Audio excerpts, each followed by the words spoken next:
নজর রাখবো পরবর্তী সংবাদে। সামনেই রয়েছে গণেশ পুজো। সিদ্ধিদাতা গণেশের পুজো 7 দিন ব্যাপী উদযাপন করা হবে কৈলাসহরে পানিচকি বাজার গণেশ পুজো কমিটির পক্ষ থেকে 7 দিন ব্যাপী পুজোর আয়োজন প্রসঙ্গে আজকে জানালেন উদ্যোক্তারা। রবিবার বিকেলে মহাপ্রভুর আখড়ায় সাংবাদিক সম্মেলন করে জানিয়েছেন তাদের আগামী দিনের কর্মসূচি প্রসঙ্গে।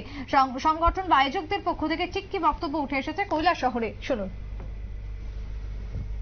এই বছর আমাদের পুজো দশম বছরের পুজো, এরই অঙ্গ হিসাবে আজকে আমরা এখানে 350 জন যারা আঁকা ভালোবাসে, একটা বিশালভাবে এখানে একটা অঙ্কন প্রতিযোগিতা ছিল, সেটা আজকে সম্পন্ন হয়েছে। এত বিশালভাবে অঙ্কন প্রতিযোগিতা আমাদের এখানে হয়তো বা এর আগে হয়েছে কিনা আমি ঠিক জানি না। এই গণেশ পূজাকে সামনে রেখে আগামী 3রা সেপ্টেম্বর আমাদের বাজারস্থিত কালী মণ্ডপে স্বেচ্ছায় রক্তদান শিবির অনুষ্ঠান করা হবে। এখানে আপামর কৈলাসহরবাসী যারা সবের কাছে আমাদের কমিটির পক্ষ থেকে বিনম্র অনুরোধ, আপনারা রক্তদান মহতি কাজে আপনারা এগিয়ে আসুন। আমাদের এই দশম বছর পূর্তিতে এই আগামী যেটা রক্তদান শিবির হবে, এটাতে আমরা চাই এটা বিশাল সংখ্যক রক্তদান সবাই করুক, করে আমাদের এটাকে আরও সাফল্য মণ্ডিত করুক।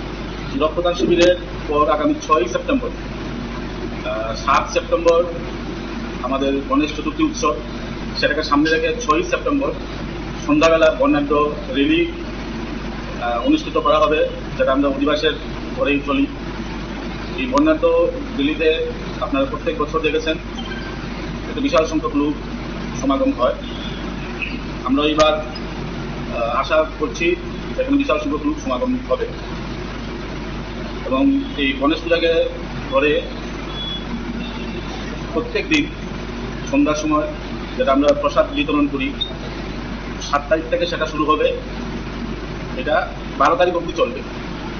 আর দুপুরবেলা ভোগের যেটা প্রসাদ থাকে আমরা সেটা দিই, এখানে প্রচুর লোক থাকে, সমাগম হয়।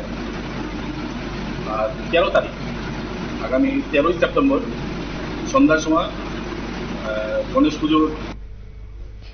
পুজোকে কেন্দ্র করে রয়েছে 7 দিন ব্যাপী মহা আয়োজন এবং সেই সম্পর্কে জানালেন কৈলাসহরের বিশেষ করে পুজো আয়োজকরা। ছোট্ট বিরতির পর ফিরে আসবো, সঙ্গে থাকুন।